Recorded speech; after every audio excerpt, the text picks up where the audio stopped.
ठीक, अब यहां पर बात ये चली कि भाई ये आई शुरुआत में जापान के साथ मिलके, जापान के पास जितने भी प्रिजनर ऑफ वॉर थे, है ना, पीओडब्ल्यू को छोड़ा और इनको पकड़ा दिया। जितने भारतीय इन्होंने वर्ल्ड वॉर में पकड़े थे ब्रिटेन से, वो सारे उठा के दे दिए इंडियंस को। इंडियन ने की एक आर्मी बना दी। About Indian National Army, the INA was an armed force formed by the Indian nationalists and the prisoners of war during World War II. भारतीय राष्ट्रवादी नेता और जेल में बंद वह बंदी जो वर्ल्ड वॉर में अन्य देशों के साथ लड़ रहे थे, उनको जब पकड़ा गया उनको उठा के उन्होंने अपनी एक सेना बना दी। इसका एस्टेब्लिशमेंट होता है 1942 में मोहन सिंह द्वारा, है ना। और इसको कौन सपोर्ट करता है? जापानीज एम्पायर, जापानीज राजवंश कहता है कि ठीक है हम आपका साथ देंगे। Letter became an independent army fighting for India's independence. बाद में से क्या किया? भारत की आजादी की लड़ने वाली स्वतंत्र सेना के रूप में प्रदर्शित किया गया। इसको लेड किया बाद में किसने? सुभाष चंद्र बोस ने, जो एक फेमस भारतीय नेता थे। अच्छा, इनकी फेमसिटी आने का कारण था गांधी से लड़ाई।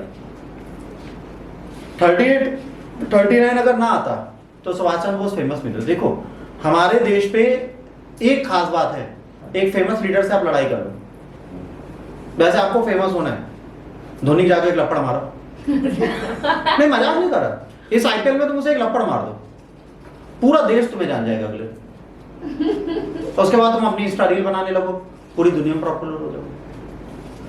आज भैया कुछ तो कृत्य करना पड़ता है ना।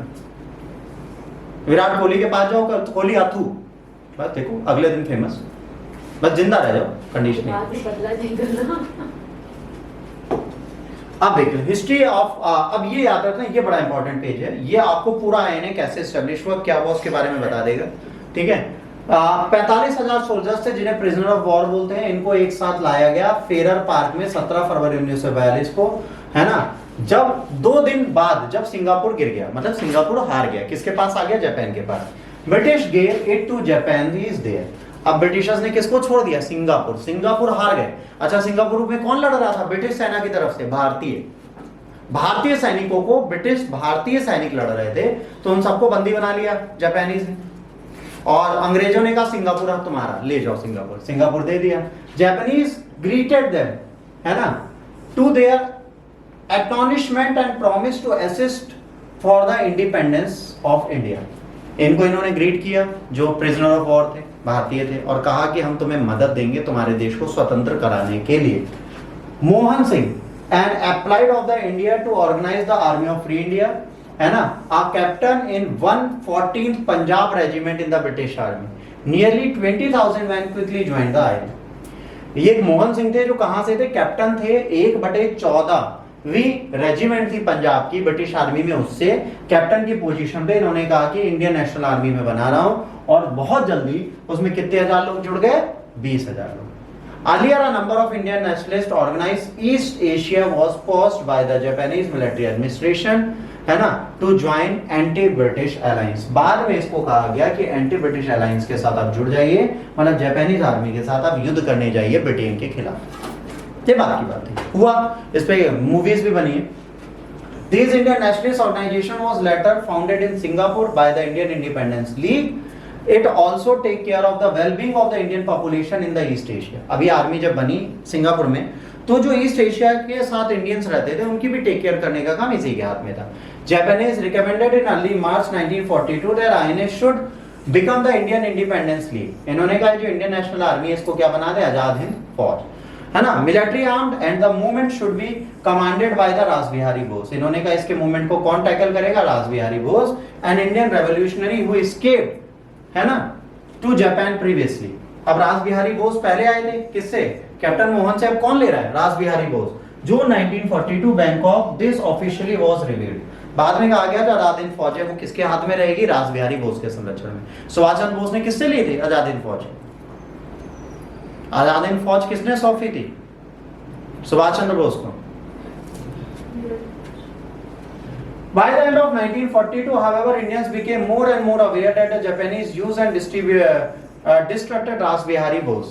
After heavy disputes with the Japanese, Mohan Singh and other INA officer commanded INA in December. The Japanese arrested and deported Mohan Singh to the Yubin Palau. अब यहाँ पर डिस्प्यूट हो गया रास बिहारी बोस और मोहन सिंह के बीच में, क्योंकि कई लोगों ने ये कहा कि जो रासबिहारी बोस हैं वो प्रॉपर मैनर में चीजें नहीं चला रहे, तो कैप्टन मोहन सिंह को अंग्रेज जापानीज ने डिपोर्ट कर दिया। कहाँ पे? एक आइलैंड था जिसका नाम था यूबिन पलाव। मदद से तो सुभाष चंद्र बोस, रासबिहारी बोस, ठीक। तो ये कैप्टन मोहन सिंह को यहाँ से हटा दिया गया। अब कैप्टन मोहन सिंह चले गए, अब रासबिहारी बोस के पास आईएनए है। Second Indian National army under Subhash Chandra Bose. Subhash Chandra Bose was one of the Indian leading nationalist leader, है ना, जो भारत की आजादी के लिए कुछ भी करना चाहते तो कहते मिलिट्री फाइट करेंगे।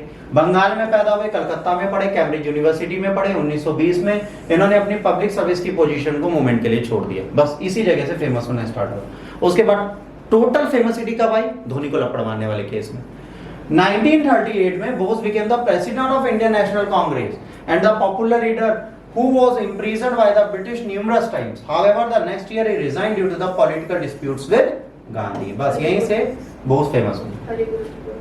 यहां से कांग्रेस के मंच पर जाकर गांधी से कोई लड़ गया तो वो नेता नहीं हुआ, महानेता हुआ, बस ये महानेता बन गया। यहीं से इनको नेताजी का टाइटल मिल जाएगा, ठीक है। Subhas Chandra Bose contribution to the Azad Hind. In order to ensure independence, the Indian National Army, known as Azad Hind Fauj, established indigenously nationalists under the sponsorship of the imperial armies. The Japanese invited Bose in January 1940 to lead East India nationalist movement. On 8 February, he took over and departed Germany. Tokyo में 11 मई 1943 को आते हैं, 3 महीने submarine में रहने के बाद Tokyo में उनकी टॉक होती है रेडियो से, इंडियन कम्युनिटी से, अर्ज करते हैं पार्टिसिपेशन का बैटल ऑफ इंडिपेंडेंस में। In March 1944, Indian nationalist flag was raised in Kohima, Nagaland. 1944 में ये इंडियन नेशनल आर्मी जो होती है कोहिमा नागालैंड तक पहुंच जाती, right. However, the war progressed and Japanese retreated and were defeated. INA crumbled. अभी बीच में क्या होता है, वर्ल्ड वॉर में क्या होता है, जापानीज हारने लगते हैं 44 में। जब वो हारते हैं तो INA प्रॉब्लम में आती है। The nationalist army participation has far-reaching consequences in Indian politics. Indian National army जहां पहुंच चुकी थी, जैसे इन्होंने क्या क्या कैप्चर कर लिया था, पूरा अंडमान निकोबार, नागालैंड तक पहुंच चुके थे, मतलब इंडियन सॉइल के अंदर घुस चुके हैं लोग म्यांमार पार करते हुए। तो अभी क्लियर था कि इंडियन नेशनल आर्मी वीक तो नहीं थी जापानीज के साथ। When news of their extraordinary bravery and sacrifice reached to the Indian people end of the war, the country was swept by the wave of revolutionary upheaval. अब यहाँ पर क्या, जब लोगों तक ये न्यूज पहुंचा कि एक इंडियन नेशनल आर्मी है, बोस साहब और रासबिहारी बोस ने मिलकर बनाई है और वो बहुत बहादुर, अब ये देश में एक क्रांति की तरह फैल गया और हर बंदा युद्ध के लिए तैयार है। अब कोई ब्रिटिशर्स का साथ नहीं देगा। Despite the violent principle, Subhash Chandra Bose great plan for India's freedom and the high idealism via INA movement inspired Indian people, है ना, एंड इन अनप्रेसिडेंट वेज। अब यहाँ पर क्या हुआ, जब सुभाष चंद्र बोस आया और सुभाष चंद्र बोस ने जो आइडियोलॉजी आपके सामने प्रस्तुत की, भले ही वायलेंट एक्टिविटीज कर रहे हैं, बट उनकी विचारधारा देश को चलाने की बहुत अच्छी थी। सुभाष चंद्र बोस का एक वर्ड है, कभी आपको याद आए तो उन्होंने एक बार ये बोला था कि देश के आजाद होते देश को आजाद नहीं कर रहे हैं, लोगों को आजादी मत दें, क्योंकि लोग आजादी का मिसयूज करेंगे। लोगों को 15-20 साल गुलामी के अंदर ही रहने दो, भारतीयों के अंदर भी, ताकि वो देश के विकसित होने में साथ दें। देश आजाद हुआ, गांधी ने कहा तुम आजाद, जो करना है कर लो। पता है उन्होंने सबसे पहले क्या किया, 80% ऑफ द इंडियन रेलवे तोड़ डाली, सबने पंखे, किसी ने अपनी बीम बनाने के लिए रेलवे का गार्टर सब उठा लिया। कहा जाता है देश आजाद होने के 2 साल तक तो ट्रेनें आधी रूट पे नहीं चलती थी, पटरी गायब थी, ट्रेनों के पंखे। भारत इकलौता देश है पूरे विश्व में बेटा जहां पे शौच के डिब्बे को भी जंजीर से बांध के रखा जाता है। विश्व में एक ही कंट्री है जो ट्रेन की शौच होती है उसके डिब्बे को जंजीर से बांध के रखा जाता है। पता है क्यों? लोग वो भी चुरा ले जाते हैं। हमारे देश की गरिमा सोचिए कितनी अच्छी हमने बना रखी। तेजस एक्सप्रेस पहली बार टकी, लोगों को वॉश बेसिन की टोटी अच्छी लगी, वो तोड़ के घर ले गए थे पहले दिन ही। तेजस एक्सप्रेस पहले दिन चली थी और उसकी टोटी और वॉश बेसिन गायब हो गया था क्योंकि सुंदर था। Because we are Indians.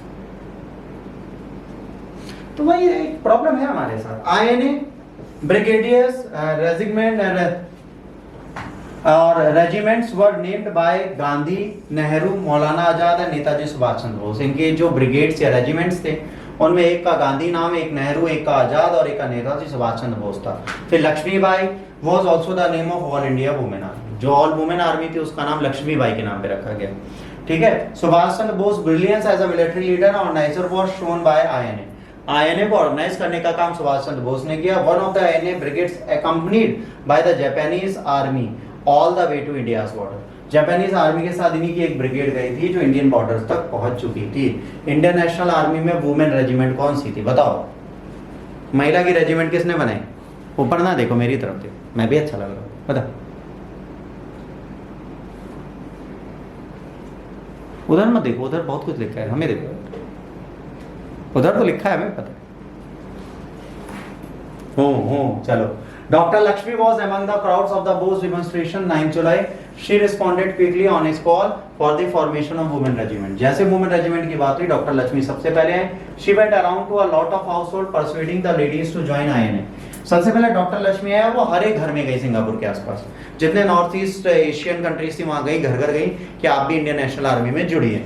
Many were hesitated because they felt that the women's traditional role was to stay at home. कई लोग कहते थे घर ही में रहना हमारा काम है, चौका बेलन करना है, हम क्यों जाएं? She did, however, manage to collect group of 20 passionate young women who were prepared to challenge of status quo।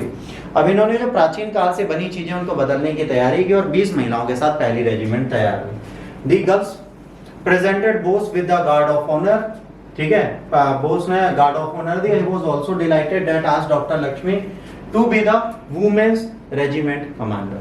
Doctor Lakshmi को इन्होंने क्या बना दिया? महिलाओं की जो रानी लक्ष्मीबाई रेजिमेंट थी उसका हेड बना दिया। Bose announced that the establishment of women regiment on 12th July 1943, dubbing that the Rani of Jhansi regiment in the honor of Rani Queen in Hindi। Lakshmibai कब पैदा हुई थी सबको पता है, उससे कोई मतलब ही नहीं है। Another 150 women was recruited after the camp opened। They came from the various walk of life, ठीक है, majority working as a plantation labour and other coming from the business families. अब कौन कौन जुड़ा? एक जो चाय के बागानों में लेबर की तरह काम करता होता, दूसरा जो व्यापारिक घरानों से थे। Many people participated against their families opposition. कई महिलाएं जिसमें परिवार ने कहा ना तुम आर्मी में नहीं जाओगे, तब भी ये लोग आर्मी में भाग लेने आए। Despite never having set a foot of the Indian land, they were inspired by the Bose zeal and resolved the fight for India's independence। The camp has around 300 cadets by November 1943। 20 से start किया था, 1943 तक महिलाओं के regiment में कितने लोग थे? 300। बट सबसे बड़ी बात है, रानी लक्ष्मीबाई रेजिमेंट ने कभी भी भारतीय आजादी के युद्ध में पार्टिसिपेट नहीं किया, इनको पार्टिसिपेशन नहीं करने दिया। बोस ये रेजिमेंट बनी थी बट ये कभी युद्ध में नहीं जाते, ये हमेशा याद रखना, इनको युद्ध का मौका नहीं मिला बेचारी। Function of the women regiment: recruits were split into the sections, panels and ranked according to their educational credentials and the non-commissioned officials and sipahi। The camp was subject for the severe military discipline। Long marches, bags and the weapons had to be borne by the ladies। Ladies को भी बढ़िया बढ़िया लंबी लंबी चक्कर लगाने पड़ते थे, भारी भारी बैग और weapons लेके। The Rani of Jhansi regiment had first 500 strong parade। First 500 strong parade is less than 4 months in 30th March 1944। ठीक है, अब 500 स्ट्रॉन्ग परेड इनकी हुई थी 4 महीने के अंदर। 4 महीने के तो 500 से ऊपर परेड, कैलकुलेट कर लो 4 महीने में कितने दिन होते हैं? 120 दिन। कितनी परेड की? 500 से ऊपर। Following the success of Singapore camp was established in the Rangoon and Bangkok.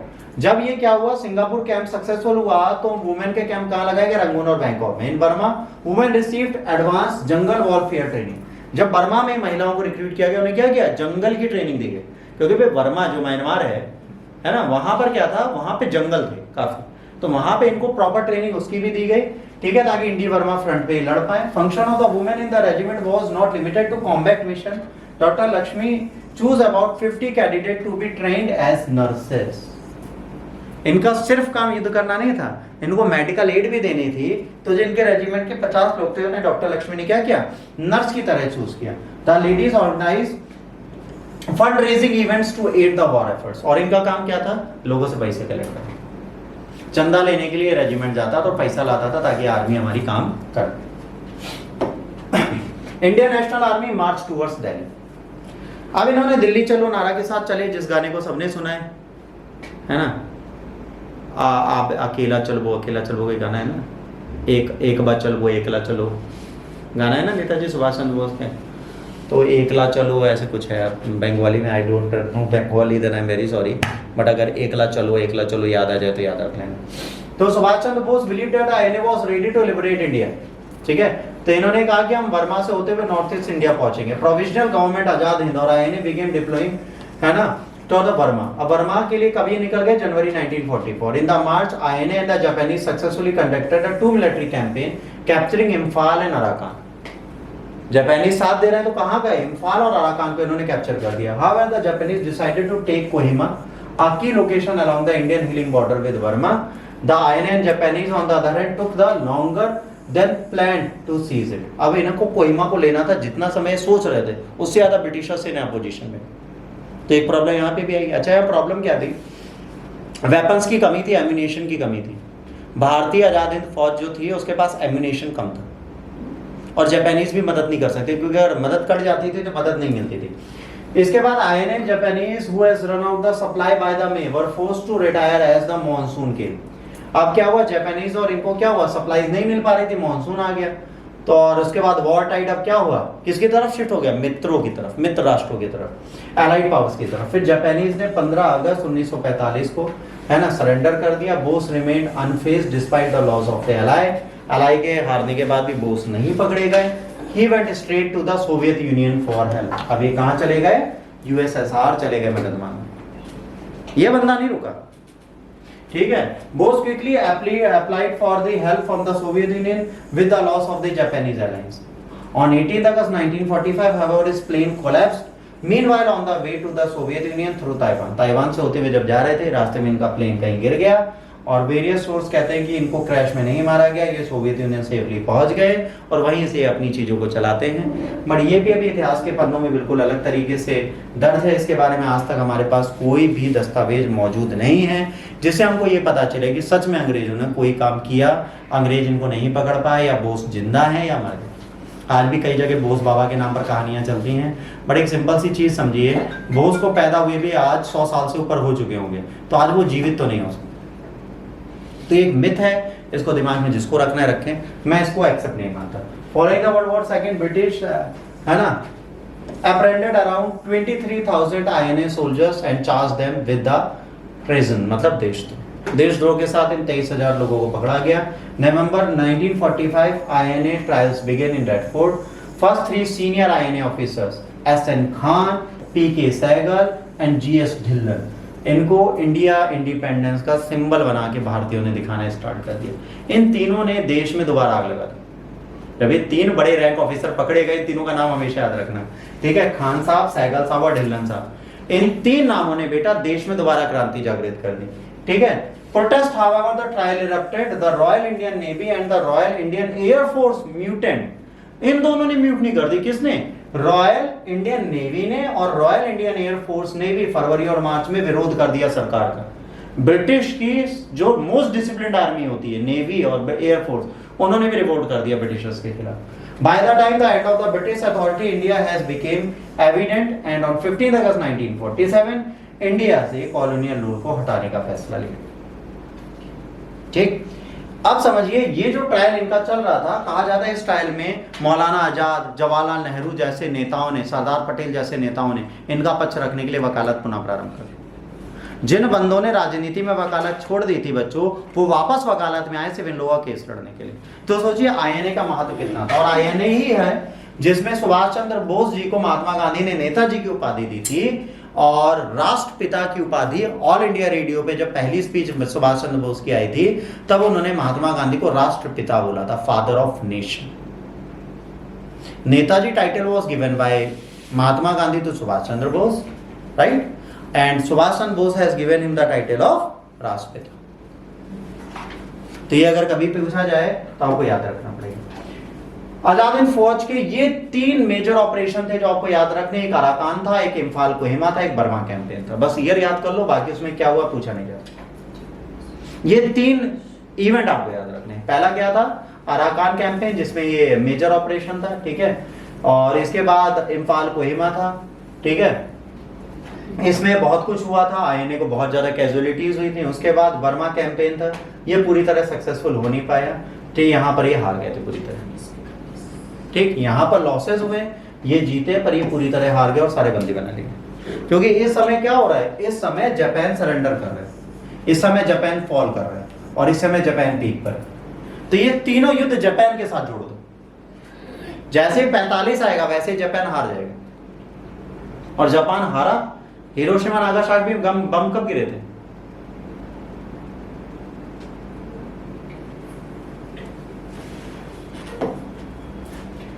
अब इंडिया फ्रीडम स्ट्रगल में इंडियन नेशनल आर्मी का सच में योगदान है। 9 अगस्त 1945।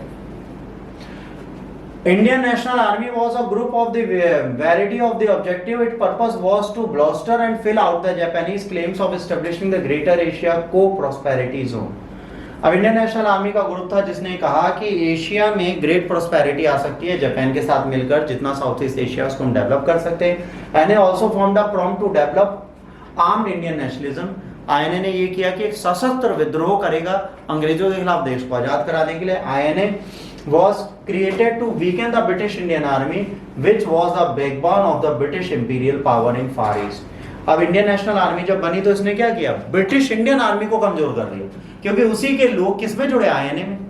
ट्रेनिंग ब्रिटिशर्स ने दी, काम हमारे देश के लिए कर रहे हैं। अब इसने क्या किया? ब्रिटिश इंडिया जो थी, यहाँ की जो सेना थी, उसी ने ईस्ट में पूरे अंग्रेजों का शासन चला रखा था। अगर वो इनके खिलाफ हो गए तो अंग्रेज इतने थे नहीं कि शासन चला पाए, तो इनका साम्राज्य खत्म होने की आधार आ गए। The military participation of INA was insignificant on the Burma-India border.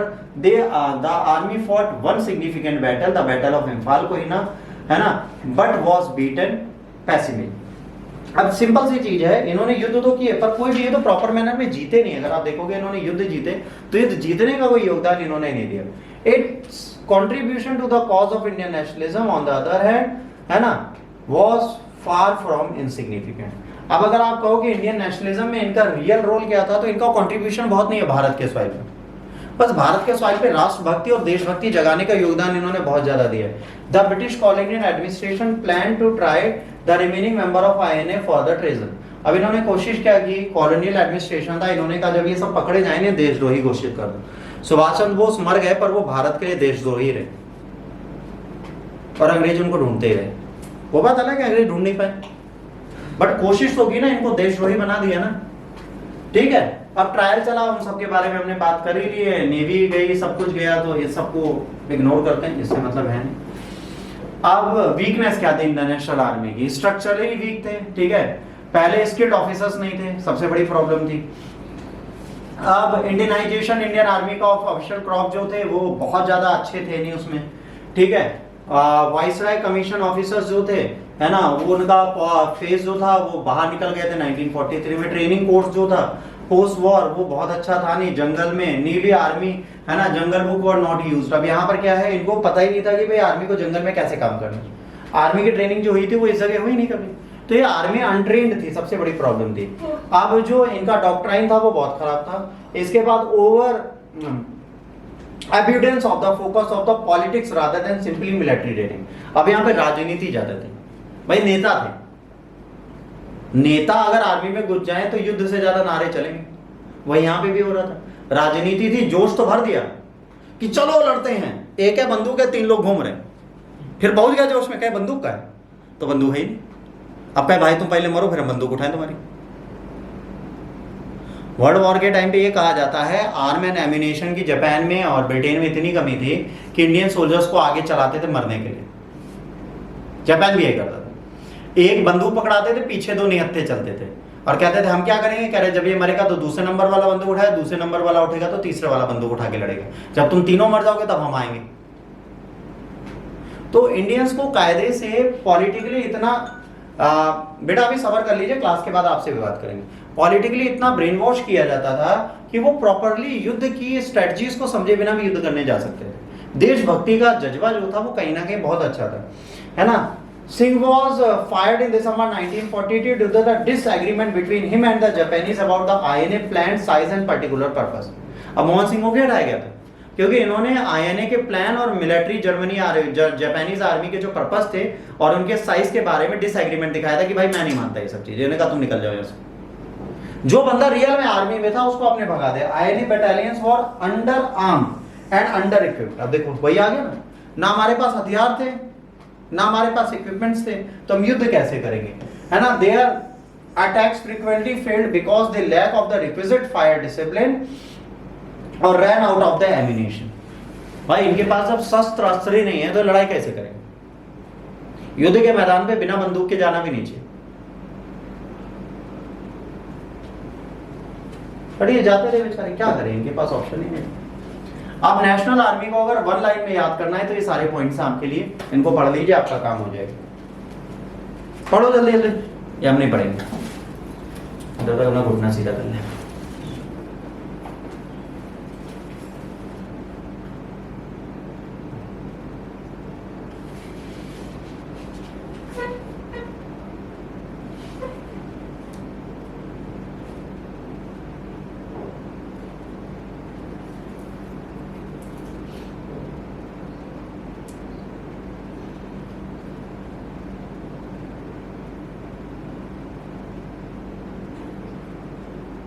अभी ये वाला जो पॉइंट है ये क्लियर बता रहा है कि मोहन सिंह को क्यों बाहर किया गया।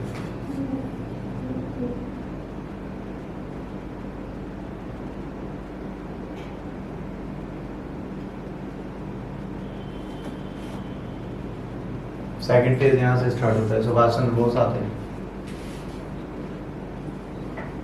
प्राइम मिनिस्टर से मिलते हैं और अपनी टेरिटोरियल एम्बिशन इंडिया के लिए बता देते हैं। यहाँ से हमारे देश की आज़ादी का पूरा कॉन्सेप्ट बन जाता है। अभी आंखें खोलने वाली भी स्लाइड है जिंदन पर। Subhas Chandra Bose return to the Singapore, establish the free Indian provisional government, ठीक है। It was then declared war on the United Kingdom and United States and the Axis nation and their satellites recognized it. Subhas Chandra Bose जैसे Japan से मिले, जोशी आ गए, इन्होंने अपनी खुद की एक स्वतंत्र भारत की सरकार बना ली और इन्होंने कहा जितने मित्र राष्ट्र उनके खिलाफ मैं भी युद्ध करता हूं। भाई साहब सोचिए, आजाद भारत इन्होंने बना लिया, आजाद हिंद बना लिया, और आजाद हिंद ने युद्ध भी घोषित कर दिया यूएसए और यूके के खिलाफ। आजाद हिंद सरकार, हाँ वही आ रहे हैं, उसी पे आ रहे हैं। At Rangoon and Singapore Subhas Chandra Bose establish 2 Indian National Army headquarter. कहाँ थे? एक कहाँ था? रंगून, एक Singapore. Rani Jhansi regiment was created, Lakshmi Sahgal was the incharge. Indian National Army called Azad Hind Fauj by the Subhas Chandra Bose.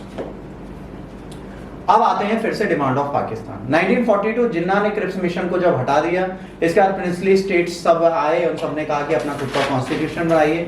जिन्ना ने कहा कि मुस्लिम लीग का जो सपोर्ट है, वॉर एफर्ट्स है, वो ये है कि हमें सेपरेट मुस्लिम नेशन चाहिए, अगर आप ये नहीं देंगे तो पैन इंडिया कॉर्पोरेशन हम नहीं करेंगे। इसी के लिए जिन्ना ने पहले लाहौर सेशन में इस चीज की बात कर दी थी और इन्होंने कहा भाई मैं पहले अपने नरेटिव दे चुका हूं कि मेरे अगर आप पाकिस्तान की डिमांड को फुलफिल नहीं करेंगे तो मैं आपका साथ नहीं दूंगा। ठीक, तो ये इसके बाद अब बात आती है 1943 में जो हमने प्रोविंशियल फ्री इंडिया की गवर्नमेंट बनाई थी, वो क्या थी, उसका रोल क्या था, उसमें कौन कौन से मिनिस्टर थे, कौन कौन से नेता थे।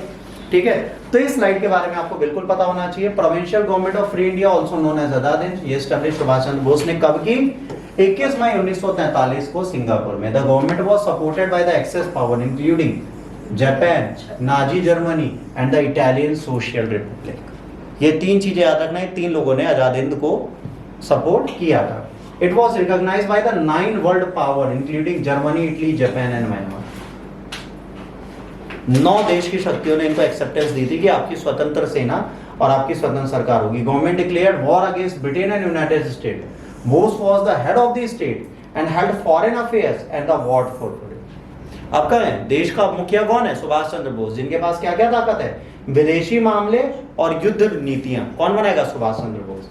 अदर कैबिनेट मेंबर्स कौन थे? ध्यान से समझना, ये पूछा गया एग्जाम में। एसी चटर्जी क्या देख रहे थे? फाइनेंस। एस ए अय्यर क्या देख रहे थे? Publicity and propaganda. Lakshmi Swaminathan देख रहे थे वुमेन अफेयर। ये 3 नाम आप नहीं भूलेंगे। बाकी फॉरेन अफेयर्स, ठीक है, और वॉर पोर्टफोलियो किसने रखा था? सुभाष चंद्र बोस ने अपने, राइट। अब इसके बाद the government origins can be trace back to the 2 conference of the Indian extremists from the Southeast Asia. The first conference was held in Tokyo in March 1942, where India's Independence League was established. सबसे पहले India's Independence League 1942 में establish की गई, उसके बाद चीजें हुई। अब हमारा इतिहास आजाद हिंद फौज का यहाँ पे होता है खत्म। ठीक, अब जो बच्चे डाउट पूछ रहे थे पूछ लो बेटा, फिर बाइबल प्लान पे चलते हैं। अब तुम लोग पूछें बच्चों, पूछो भाई, किसको पूछना है? हाँ पूछो भाई, अब मैं बताता हूं।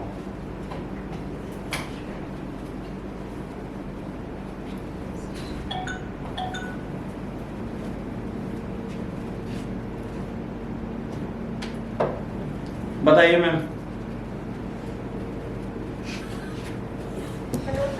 जी बेटा।